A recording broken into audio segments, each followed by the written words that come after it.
Вітаю! Ви дивитесь подкаст «Твоє моє. Ідентичність». Я Влада Недак. Цей випуск особливий, бо ми записали його наживо під час конференції «Лімут».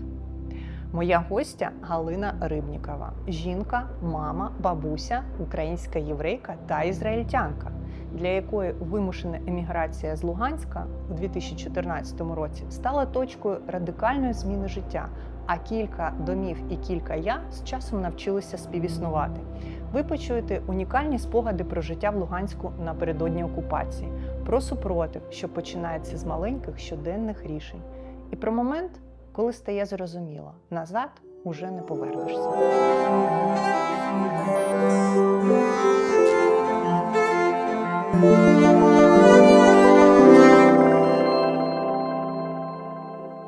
Галя, я обирала як найкраще тебе представити і вважаю, що на сьогодні це могла б зробити саме ти.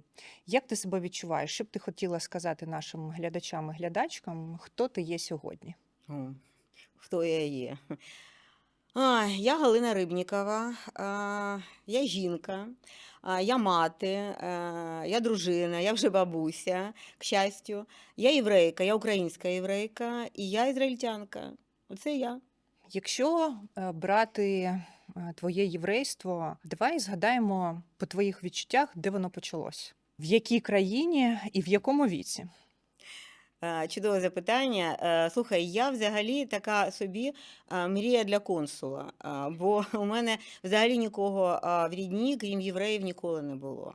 Я народилась в Луганську, в єврейській родині. З маличку я була з бабою і дідом. Моя бабця, баба Фаня, дід Наум. До нас в гості приходили дідушка Ісак, бабця Сара, тьотя Роза. Ми знали, хто у нас де є, хто живе за кордоном, хто вже поїхав, хто збирається, які листи приходять. Я була дуже мала, але я пам'ятаю, як бабця запалювала суботні свічки. Це пам'ятаю не тільки я, а й навіть моя молодша сестра, двоюрідна, з якою ми були разом з бабою і дідом. Я дуже добре пам'ятаю, як пекли мацу, і як прибирали перед Песахом, як мені дісталось якось, коли я пасхальні сервізи витягла і там щось там намагалась готувати дитяче, я вже не пам'ятаю що. Я дуже добре пам'ятаю, як збиралась велика єврейська родина, поки хтось не поїхав, не пішов з життя і так далі. Я пам'ятаю ці розмови, як це відбувалось у нас в родині. Це були такі далекі-далекі радянські часи. І, звісно, що ми жили таким прихованим єврейсько-радянським життям. Ну, я думаю, як дуже багато людей в ті часи. Так це було. І моя бабця, вона до кінця життя вона розмовляла з дуже сильним акцентом, з дуже сильним. І між собою вони розмовляли на їдиш з дідом. Батьки знали їдиш, ми точно ні. І це дуже прикро, бо я розуміла, що наша мова – це ідиш, якої ми не знали і якої, на жаль, ми не знаємо. І до сьогодні, така єврейська родина. Цікаво, я свого часу жодного разу не потрапила до Луганську, мені дуже шкода, в український Луганськ. Ти вважаєш, що Луганськ був містом, яке приймало єврейство?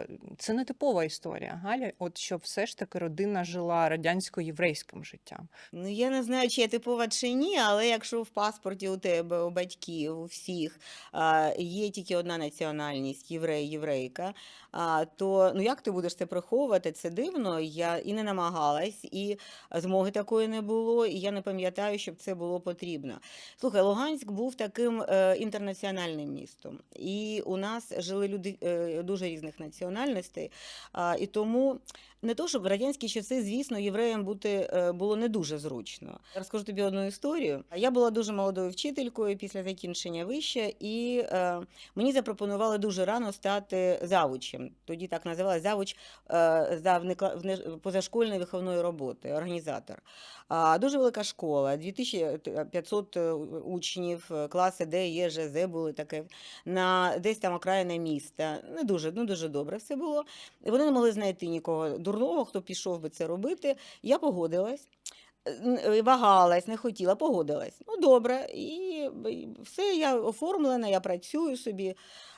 Десь рік-два, я не пам'ятаю. Мені була потрібна моя трудова книжка.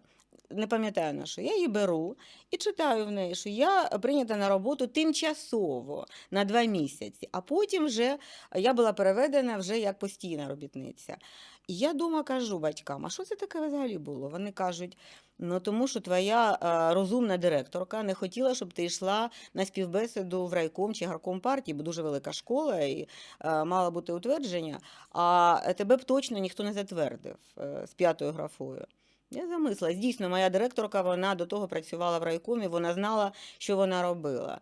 Ну, такі скриті такі прояви були, але я не можу сказати, що це дуже якось торкалось особисто мене. Ні, торкалось.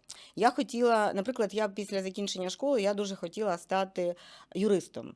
І я думала, що з мене буде дуже-дуже гарний адвокат. Хоча всі, хто мене знають, так, вони кажуть, Офігезний. що краще був би прокурор. Ну, добре, ну як є. І ось я закінчую школу, батьки кажуть, ні, дуже категорично, бо 2 роки, вони були, я пізня, дуже пізня дитина, і вони кажуть, ні, ми не витримаємо, 2 роки ти маєш десь працювати, і ти не, ну, дуже мало шансів, що ти вступиш до того вищого, то давай-ка йди на істфак місцевого педінституту. Ну, я і пішла, що поробиш. Ти просто зірвала моє питання, бо я хотіла, знаєш, дізнатися, які були варіанти, куди можна було вступити. Тому що, згадуючи свою родину, це було досягнення. Мій дідусь був перший, хто взагалі отримав вищу освіту. Мама і сестри дідуся, ніхто не мав освіти вище, ніж 9 класів. І одна з сестер були продавчинею, і це вимагало. Тобто вона мала, як казали, єврейський хист до грошей, візьмемо її на цю посаду. І вони так пишались, що їх Вадічок пішов і мав дуже гарну таку форму. І я все чаще про це думаю, частіше, як це не мати вибір піти, куди тобі хочеться. Так, я з цим дійсно стикнулась. Ні, мати мала вищу освіту, мати закінчила Харківський юридичний інститут, і я хотіла поступати туди, але ну, не судилося. Ну, тут не тільки те було, вони були дуже літні вже батьки, і вони, я пізня дитина, вони не хотіли, щоб я кудись їхала, і я вже, ну, так вже склалося. Але в родині ну, багато хто мав вищу освіту і мав цю 5-ту графу. Іноді це було дійсно смішно. Наприклад, я маю військовий квіток, бо я закінчила педагогічний вуз, і тоді була громадянська оборона, ми там повзли в бік того ядерного вибуху, чи я вже не пам'ятаю, куди ми там повзли, але я маю диплом медичної сестри. І маю військовий квіток. І там прізвище написано такими невеличкими такими літерками, а зате національність єврейка така. Ну кажу ж, ну я просто мрія любого консула з купою документів, навіть таких смішних. Перенесемось, спробуємо від твого досвіду у школі. Як ти потрапила до єврейських організацій? Прям така твоя перша офіційна посада, не просто момент волонтерства, да? А от з чого ти починала? Це було волонтерство все одно. Угу. Це все одно було волонтерство. Це вже кінець 90-х, тому що на початку ні, я була зовсім не там. Я не розпочинала єврейське життя ніде. Кінець 90-х, все було випадково. Я була директором підприємства, яке займалося, це не зовсім бізнес, це послуги населенню. Ми доставляли пенсії пенсіонерам, велике підприємство, на багата кількість працівників була. Якось до мене приходять такі 2 літні жіночки, така Роза Михайлівна, заходить до кабінету. Можна до вас? Ну, можна, звісно, що не можна. І так вона так з козирів пішла, вона каже, ви ж єврейка? Я кажу, ну так, така велика новина, місто не дуже велике, 500 тисяч населення – це не дуже велике місто, так? І всіх знають все одно. Я кажу, ну так, звісно. А вона каже: а ви могли б допомогти нашим євреям? То буде Ханука і подаруночка на Хануку, щоб ви дали гроші там якось. Я, ну добре, чому ні? І потім бухгалтер каже, податкові вони кажуть, а що це таке? Що таке Ханука? Що це таке? На що то? Ну, з того почалося. От і не прийшли ці жіночки, а потім. А вони хотіли б, у нас тут є так маленька організація, така непотужна, там щось робити мені. Ну, кажу, ну давайте я подивлюсь, що це. Подивилась, такі літні люди, і така ностальгія, ти знаєш, взяла така, бо я думаю, що останнім, хто був так схожий на равіна на рабина в нашому місті, то був молодший брат мого діда. І я в дитинстві, і потім я вже була старшою, я не розуміла, чого такі літні чоловіки, чого не в капелюхах вибираються на кладовище. А вони, бідолахи, збирали міньян, розумієш? І це такі радянські часи, коли це дійсно приховувалось. Не було єврейського кладовища у нас в Луганську. Ну так, що могли, то робили. І так мені якось стало, я подивилась на них, кажу, та давайте, що будемо щось робити. Ну так ми почали в Луганську потихеньку підтягувати людей, які могли б щось зробити, там збирати якісь гроші. А потім я випадково в Києві потрапила, навіть не пам'ятаю на яку велику тусовку, і там я вперше почула про джойнт. Ну і там далі розпочалось. Там, да, Джойнт запропонував, там якісь списки в нас вже були, там щось таке вже було, що ми починали робити. А якщо зберете списки на більшу кількість людей з документами, я кажу, ми збираємо з документами, як можна без документів, хто це, що це. А якщо ви зареєструєтесь як благодійний фонд, через тиждень я надсилаю документи про реєстрацію. Ну і далі. І ще через тиждень отримую перше фінансування для людей для харчування. Це який був рік? 98-й. Так, це був 90. Ну, а потім вже я познайомилася з великою кількістю людей, а потім ми зареєстрували обласну єврейську громаду, і поки не було кому очолити, прийшлось мені, потім я це здала, вже інші люди це робили. Ну і далі вже покатилась. От згадай, які в тебе були такі офіційні посади в єврейському світі. Тобто ти очолювала Хесед, правильно? Хесед. Я була директором Хеседа, засновниками директором Хеседа. Я була головою обласної єврейської громади. Ну, достатньо? Достатньо. Ми на початку, коли ти представлялась, ти сказала, що ти ізраїльтянка. Так. І давай згадаємо історію, як трапилось, що з української єврейки додалась ось, це не примітка вже, да, це статус, це відчуття ізраїльтянка. Давай згадаємо цю історію. Ну, розумієш, взагалі Ізраїль для мене завжди був чимось. Я була впевнена, що колись я там вже опинюсь і там вже буду жити. Що це місце, де я буду. Ну, точно буду. Я навіть пам'ятаю, я майже кожного року я приїжджала, бо вся родина там була вже, крім мене. І я пам'ятаю, як я гуляла по березі моря, там я ходила, ми з родиною були. І я пам'ятаю, як я думала, ну точно я тут буду жити. Мені подобається цей пляж, тут взагалі тут так затишно і все таке. Тобто Ізраїль ніколи не був дуже далеким. В дитинстві я слухала з батьком, я така була, я ж кажу, ми були така антирадянська, така тиха антирадянська родина. І ми голос Америки, німецька хвиля, там, да, голос Ізраїлю. Я про це все знала дуже давно. Я ніколи не могла подумати, що я колись буду особисто знайома з Чорноволом, наприклад, що Левко Лук'яненко буде підписувати мені книжку в Верховній Раді. Там, так, що я буду знати Дору Голендер, яка була, власне, тим голосом Ізраїлю. Ну, і ось так, якось я завжди це знала, але я щось не їхала. Не їхала. І тут трапляється 14-й рік, на жаль. Бо для мене війна розпочалась не в 22-му. І мене було дуже дивно, коли люди в Україні не помічали, не чули, не бачили того. І мене дуже багато людей вважало дуже такою злою, ненависною. Бо коли я чула щось про війну, про 14-й рік, мене аж перевертало, розумієш? 14-й рік, так, поступово. Ти коли живеш в тому, ти не розумієш, що це. Мені в дитинстві здавалось, там, коли я читала книжки про якісь, ось сьогодні жили там діти ось так, а завтра вже революція, вони живуть інакше. Я думала, а от як це, коли все геть змінюється? От абсолютно все. Я дізналась, на жаль. На жаль, я точно дізналась, як це. Але поки ти живеш, ти не розумієш. От ти ходиш по вулицях, ті ж самі люди, ті ж самі вулиці. Але так поступово зникають прапори українські, поступово зникають назви. Я тобі хочу сказати, що українського за моє дитинство, такі глибокі радянські часи, в Луганську було, мені здається, більше, ніж потім. Я не знаю, але так мені здається. І 13-й рік, там, 14-й починається, так поступово все йде собі. І ми ходимо на мітинги, Луганськ – це Україна під гаслами, дуже багато є фото таких.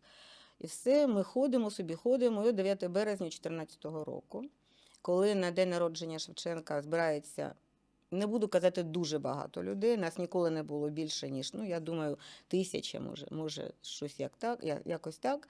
І така провокація, дуже багато автобусів приїхало не буду називати звідки, розумієш, навіть називати не хочу.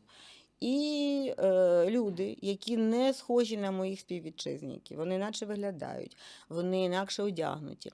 І вони толпою, такою натовпом таким страшним, вони йдуть на нас і починають бити. Це був вже початок кінця. І я розуміла, якщо я маю сховати прапорець, який на мене є, і заховати його, і йти з цим, то я тут довго не буду жити. Але живу. Надія, вона вмирає останньою, і якось це виглядає дуже дивно. Ти живеш, як в якомусь дивному, ненормальному кіно. І тут червень, у нас є відрядження в Ізраїль, там семінар. Така маленька валіза, я собі їду в Ізраїль на семінар, це відрядження, і більш ніколи не була в своїй квартирі.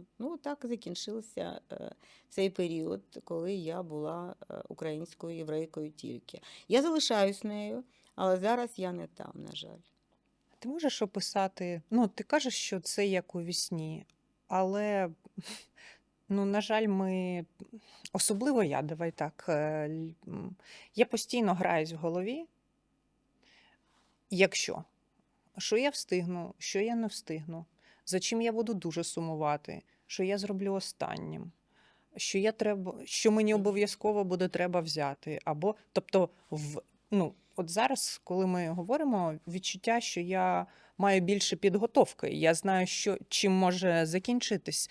Навіть дивна була розмова з моєю американською колегою, яка має трансгендерну дитину, і вона мене питає, як ти думаєш, що може бути для нас, для родини, яка зараз в Нью-Йорку, отим таким останньою краплею. Я кажу, якщо когось вб'ють на вулиці або не на вулиці, і ніхто не заступиться, ви маєте негайно їхати, просто негайно. Тобто я навіть даю такі дивні рекомендації людям в відчутті, що може бути оцією останньою краплею. Просто ти можеш описати, як це, які твої були думки, за чим ти сумувала або не сумувала, що ти згадувала? Мені пощастило так в крапках. А пощастило чому? Тому що я не збирала валізи і не тікала. Це був останній тиждень, коли ще були потяг з Луганська, можна було поїхати. Я просто їхала в Київ, щоб в Борисполі сісти на літак і бути в Ізраїлі. І коли ж все це сталося, що сталося? Збили літак з українськими військовими над Луганськом. І це було для мене тією межею, все, неповернення. Все, я не повернусь туди. Я не хочу це бачити. Я не хочу бачити цих людей на вулицях. Я не там, я не з ними. Але все, я вже опинилась, я вже не там. Ще були такі часи, коли можна було передати. Перше, я навіть пам'ятаю, я писала список для друзів, які там залишались ще, що забирати з квартири. Там, перше, старі фотоальбоми, взагалі фотоальбоми. Документи частково вже були забрані, всі документи. Якісь пам'ятні речі, щось від батьків, якісь там прикраси. Вони не варті нічого в грошовому варіанті, вони варті, тому що це моє. Щось таке, що дійсно для мене важливе. Дивно, але одяг був взагалі, там не було одягу. І потім подруга мені телефонує, а що складати, а що? І я так замислилась. І я пам'ятаю, через десь 6-7 місяців вона там займалася цим, і вона там в тебе те лишилось. Я кажу, ти знаєш, а нічого не потрібно. Точно не потрібно. Там, або роздай людям, або там віддай в хесед, або забирай собі. Все, що я хотіла. Поступово там щось передавала, якісь там речі, але це були такі пам'ятні, це не якісь, не щось таке. То точно можу сказати, що одяг не потрібен. Ти знаєш, я досі подорожую, в мене є декілька фотографій, і я можу забити. Я вже в тому віці, коли обов'язково треба брати ліки, і апарат для тиску іноді. Але є така пластикова для документів конверт, і там обов'язково фото. І я теж сумую за великою кількістю родинних і прям таких, речей, які я мрію з часом передати. Я мрію, що в Києві буде величезний єврейський музей історії єврейства України. І я прям для цього моменту готую родинні такі штуки. Взагалі я згадувала евакуацію своєї родини, які в 41-му році якось, мабуть, люди, які були в місті, коли в місті більше інформація, якось вона інакше подавалась і розповсюджувалась. Тобто ті, хто жили в передмісті Кривого Рогу, на жаль, були винищені, а вони встигли, думала, цікаво, що вони брали з собою, але відомий буфет, який подорожував з ними і який досі в мене зберігається, повернувся і має стіну з написами, де він проходив. Це знаєш, думаю, а що ж буде з буфетом? Якщо я поїду, а буфет, думаю, а він, мабуть, залишиться у Кривому Розі, де він народився, тобто він завершить свою історію, тобто він же з Кривого Рогу точно нікуди не поїде. Ти так назвала, інтригуючи, там 2 такі класні посади і нічого про Лімуд. Але ж я хочу зауважити для наших друзів, для всіх, хто буде дивитися цей подкаст, що ми знімаємо так наживо, такий відкритий формат. І це конференція Лімуд, яка для мене стала такою частиною єврейського життя. І давай поговоримо про історію Лімуда, історію, пов'язану з тобою. Взагалі, коли ти долучилась, і от не просто там, фактаж, а Галя, от що було такого, що ти сказала, це точно я хочу бути залучена в цей проєкт. Що тебе так зачепило? Я не сказала про посади, бо ми розмовляли з тобою про те, що стосується того життя єврейського в Луганську. Так, зараз я в Лімуді дуже-дуже тим щаслива. Лімуд така особлива історія, абсолютно особлива історія. І потрапила я випадково. Ну, думаю, як усі потрапили, абсолютно випадково. Я працювала в системі джойнту, і нас доправили до міста, яке теж не хочу називати. Там була велика конференція. Я не розуміла, що це, для чого це, хто це взагалі. Мені сказали їхати у відрядження. Я ще пам'ятаю, що я дуже опиралась. Я не пам'ятаю чому, але я опиралась. Ну, але поїхала. Я приїжджаю, і дуже хороший готель. І на рецепції для тих, хто приїжджає, написано, хто хоче поїхати, це буде відбуватися там в Домі вчених, хто хоче поїхати просто на це дійство, збираються о 10-й. Хто хоче волонтерити о 8-й. Щось я поїхала, я дуже рано встаю, я вже була готова, то я поїхала на 8-му. І така була дивна атмосфера, такий мурашник. Всі бігають, щось роблять. Ну, хто мене добре знає, ти вже знаєш мене. Я дуже не люблю непорядок. От щось не там лежить, щось не там стоїть, щось взагалі не так, як треба бути, я буду цим засмучена. І якась там така дуже велика купа людей на реєстрації, нічого не зрозуміло. І щось я там стала робити. Жіночка підійшла до мене, потім вона виявилася жінкою-рабином. І ми з нею там почали керувати, просто не договорюючи. Навіть я не знала, хто вона, а вона хто я.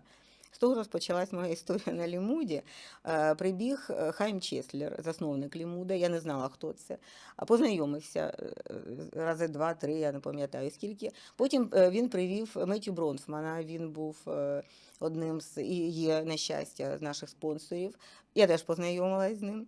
Потім, коли це все завершилось, то Хайм взяв мій телефон і почав телефонувати приблизно раз на день, нам 2-3, і спілкуватись. І ми вирішили, що так нам це потрібно для України, для українського єврейства. Це не мурашник, це така платформа, це така щаслива територія, де усі разом, де усі спілкуються, де усі рівні, де усі можуть порозумітися і показати себе, чогось досягнути. Чим Лімут відрізняється від інших? Не тільки тим, що ми раз на рік, і ми нікому не заважаємо, ми нікого не перетягуємо фінансування, людей. Ми взагалі такі собі чудові для всіх. А головне – це волонтерство. І я не сказала про посаду, бо в Лімуді головне не посада менеджера, яким я є, а люди, які це роблять. Ти, наприклад, вся наша команда, яка як родина, люди, які, як іноді вони кажуть, ми у тебе працюємо за їжею, та не у мене, у себе. Лімут – це така щаслива подія, коли люди роблять те, що вони хочуть, так, як вони хочуть. І вони не будуть це робити, якщо їм це не цікаво. І тому залишаються тільки ті, що тут мають бути. Що їм дуже затишно і добре одне з одним, що вони розуміються, що вони хочуть це робити. Ну, ти ж сама це знаєш. Давай згадаємо, коли офіційно ви з Осіком цю дату заснування Лімуду в Україні, не знаю, взагалі святкуєте? День народження Лімуду є? Ми не святкуємо. А чому не знаю? А треба. Звісно, я знаю. Рік? 2008, Ялта. Угу. Ялта, українська Ялта. Угу. Українська Ялта, знов-таки, завдяки Осіку ми мали цю просто таке свято, святкову подію. У нас було 1064 учасника. І це були люди з різних країн. Це було, звісно, що більшість було з України. І це було так святково, так було гарно, так було тепло, таке свято справжнє було. І це жовтень, це золота осінь в Ялті. Просто казково було. 2008-2025.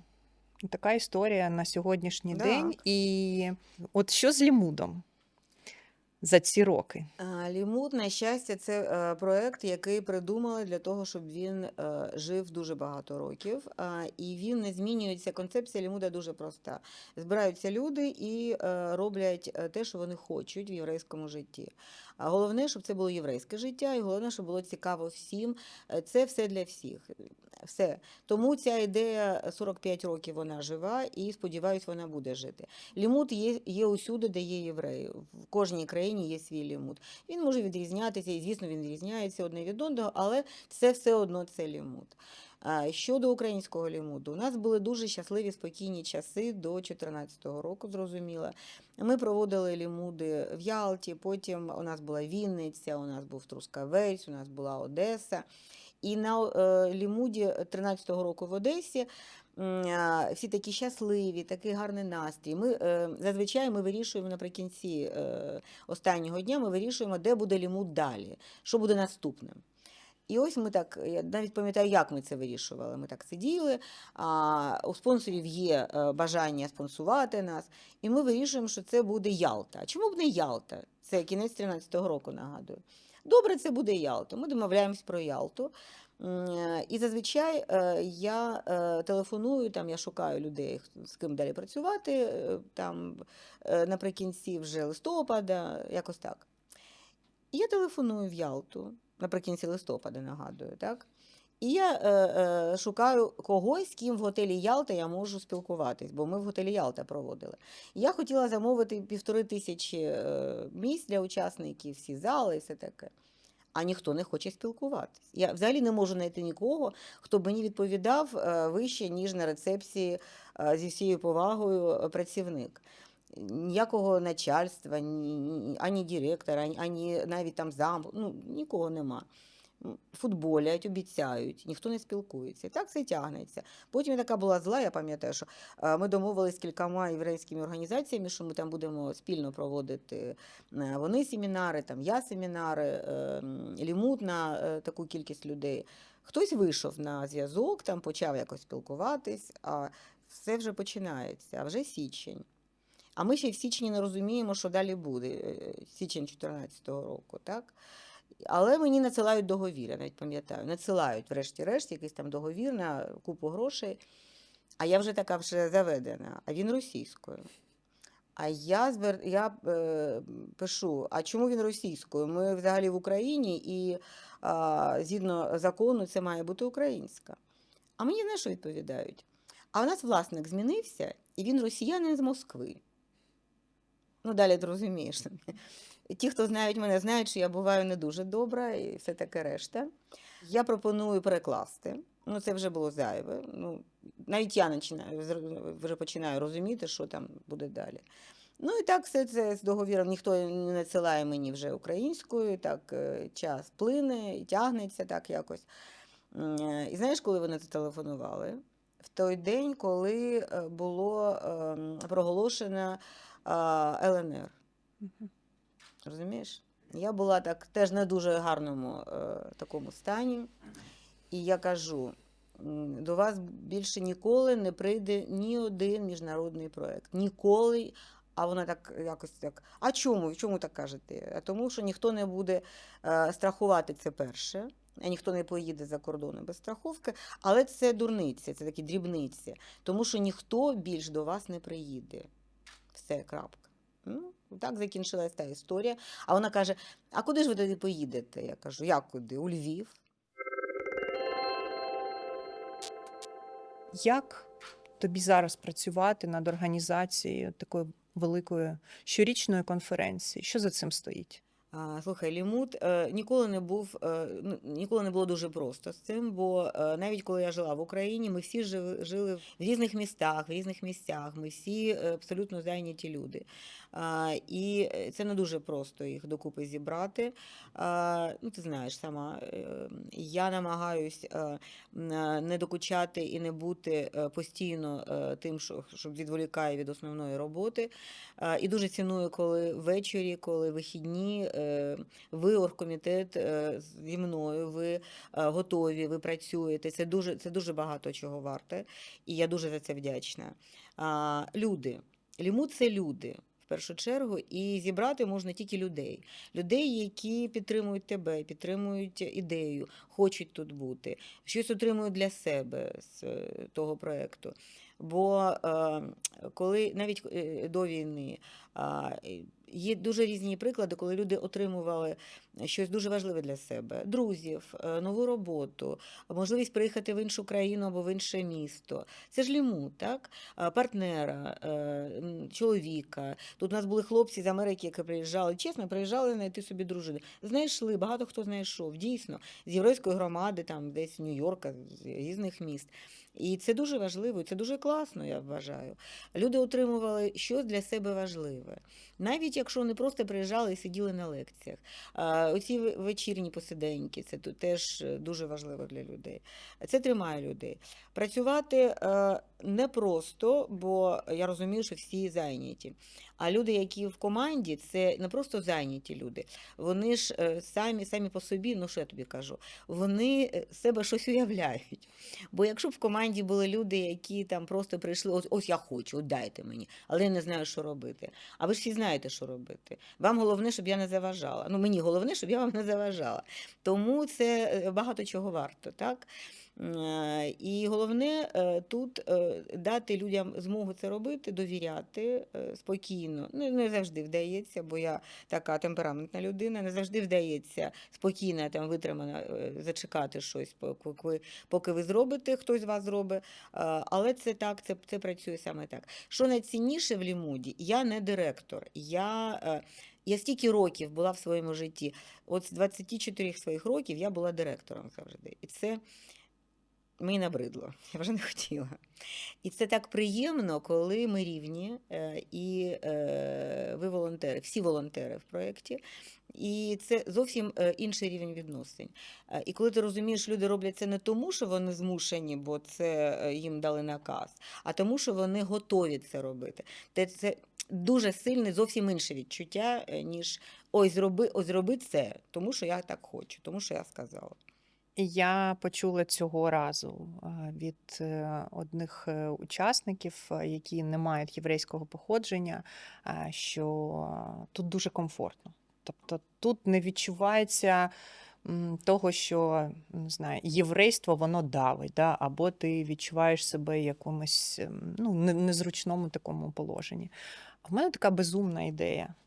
А якщо б ми продавали франшизу Лімуду іншій, не знаю, спільноті, ну давай навіть не спільноті, а от якась українська громадська організація або благодійний фонд.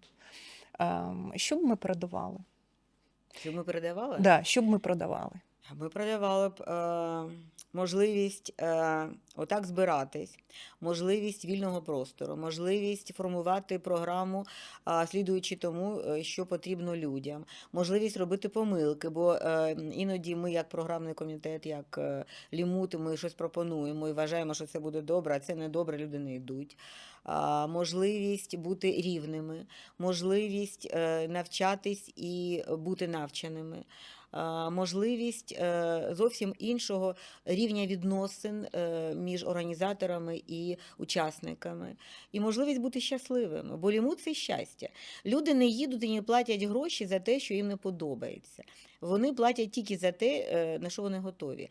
І коли розпочалась війна, ти ж пам'ятаєш, ми про це розмовляли, сперечались навіть. Ми думали, що робити? Чи робити Лімут, чи ні? У той Варшаві, війна, всі за кордоном, вони такі нещасні, вони просто нещасні люди, очі долу, все погано. Тут теж дуже невесело в Україні. Чи робити, чи ні? У Варшаві, в шикарному готелі, там, так, інше життя. А потім вирішили, ні, це потрібно. Чому? Тому що Лімут – це частина справжнього щасливого життя, як було до війни. І так має бути після війни. А чому в війну ми маємо очі долу і бути такими нещасними? Ми маємо бути щасливими навіть попри все, навіть попри війну в Україні, війну в Ізраїлі, війну всередині себе. Бути щасливими – це Лімут. Слухай, за традицією сьогодні майже останній день, передостанній, і я думаю, що оргкомітет потроху вже починає ці розмови, а що далі? А що далі? Відповідь дуже проста. Це залежить від оргкомітету. Ми сьогодні ввечері зберемось, не дуже надовго, бо всі дуже втомлені.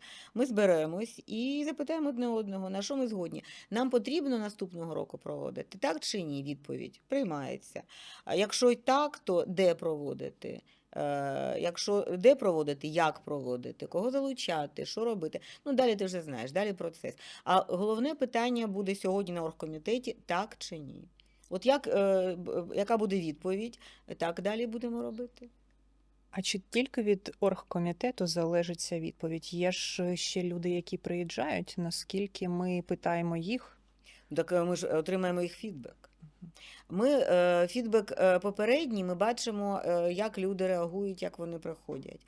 А далі у нас є фідбек не паперовий, а ми цінуємо дерева, він у нас буде в електронному вигляді, ми збираємо фідбек, так чи ні. Ну і все.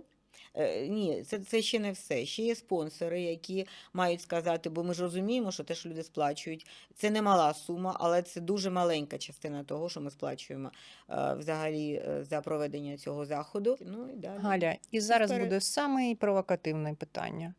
Ми можемо сказати, скільки коштує Лімут сьогодні? Не скажу навіть не тому, що не хочу сказати, а тому, що просто не знаю на сьогоднішній день. Це збирається з великої кількості трат, які ще будуть. Я обіцяю, що я скажу. Просто я не готова сказати зараз, але я скажу тобі, і ти можеш це вставити. Це не таємниця. Минулий був в Ужгороді, і він був такий камерний. Він був майже як семінар, він не дуже дорого коштував, до 50 тисяч доларів, я думаю, щось. Якось так. Це буде дорожче. Там чудові умови були, там дуже класне місто. Але сам готель був не таким дорогим. На жаль, з кожним роком все дорожче. І я розумію, що цей готель дуже дорогий, тому що є попит, нічого не поробиш. Це все і depends дуже сильно. Бюджет складається з того, що люди вкладають. Що робить команда, яку не можна порахувати. Є робота з донорами, і якщо передивитись банери, кількість людей, організацій, особистостей, яких ми відмічаємо, це великий труд. Тому Я скажу тобі. Я тобі відповім. Я тобі зараз не скажу цифру, бо ми рахуємо все in kind. Ти розумієш, про що я кажу? І те, що, наприклад, ти привезла Джошуа, це дуже велика сума. Я її теж порахую і ставлю. І це теж коштує лімут. І це не тільки вдячність тому, що ти привезла його, і це дуже класна подія, а це знакова подія. Так? А ми зазначимо для наших глядачів, що вперше на цьому лімуді Так. прозвучала частина рок-опери «Райс» разом з виконавцем і автором пісень Джошуа Гершелдом. I listen to their words full of hate and how they brag. We are the one doing jobs and go unseen. To be a warrior, you gotta be a warrior. Follow something that they cannot give, that burning deep within you. Think you mark me for them. I've got a six-pointed flag. І це було дуже класно. І це коштує гроші. І, тобто ви вкладались як кешери, і це гроші. Вкладався Сахнут, певну суму взяв на себе частину наших витрат. Джоін взяв частину немалу витрат. Гілель вкладався. Тобто, коли я порахую, я обіцяю, що я дам всю викладку, коли я порахую всі суми, хто чим вкладався. Дуже багато організацій. Ми працюємо з піар-агенцією, яка безкоштовно з нами працює. Ми працюємо з багатьма організаціями, які дають нам змогу просто користуватись платформами, якимись речами. А ваш час як оргкомітету?